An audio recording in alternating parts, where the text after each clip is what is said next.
Self-doubt can appear in many ways. It might be a voice that says you're not good enough, or a concern that's worrying about what everybody else will think. Here is a new perspective that is really going to help.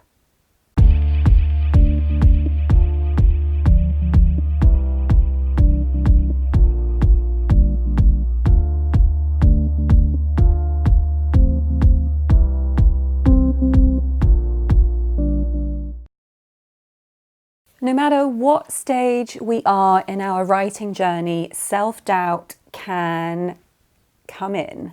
So subscribe for that safety line that is going to keep you going whenever that voice tries to veer you off track. So the theme of self-doubt.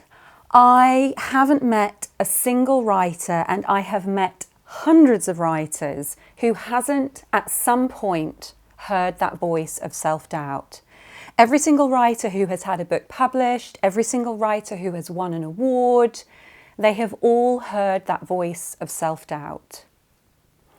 My job as a mindset coach for writers is not to make that voice go away. That would be a little bit like bursting into your house and stealing all your smoke alarms. It would be a really bad idea, because if there was a fire one night, you wouldn't know about it. And that is exactly what your self-doubt is there for. It's there to keep you alive. It's there to keep you safe. But often it needs a little bit of recalibration. And that is where I come in. So, for example, if you're hearing a voice that says, "What will people think of this?" This is essentially your smoke alarm going off. And it's your job now in this present moment to say, okay, I'm hearing an alarm. What do I need to do? Do I need to evacuate? Do I need to give this project up? Am I going to die? Or do I need to look around and understand where the smoke is coming from and understand that actually there is no fire? So for example, that warning, what will people think? It comes from a calibration that happened years ago, maybe even decades ago. We can all connect with that experience of being in the classroom at a very young age and that deep fear of social exclusion. That one day where we come out into the playground and nobody wants to play with us.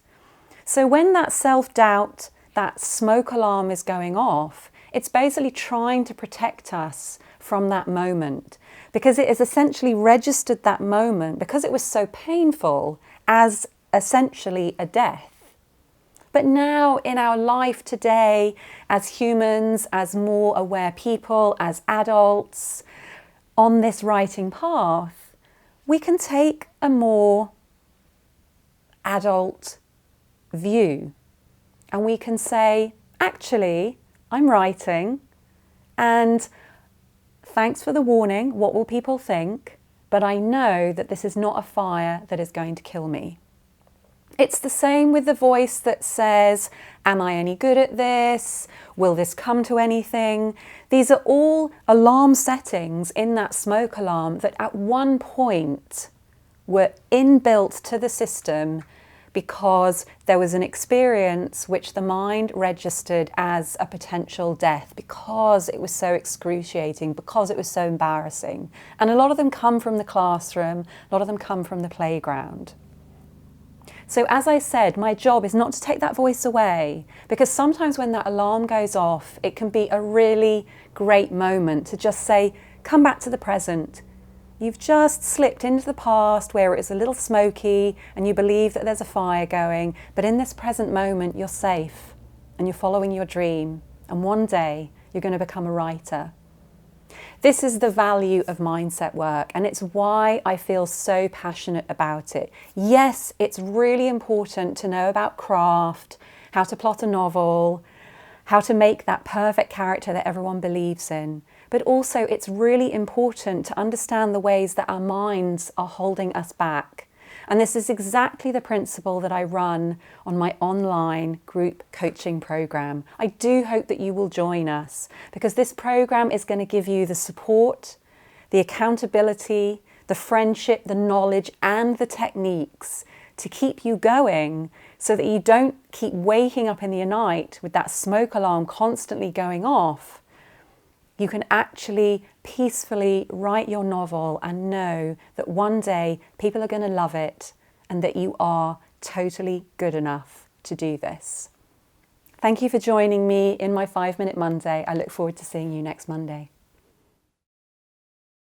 It's 2019 and you still haven't written your novel. You dread the question, how's the writing? And time is running out. But let me tell you something.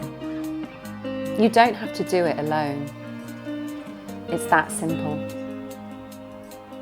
This could be the year you finally write just the way you want.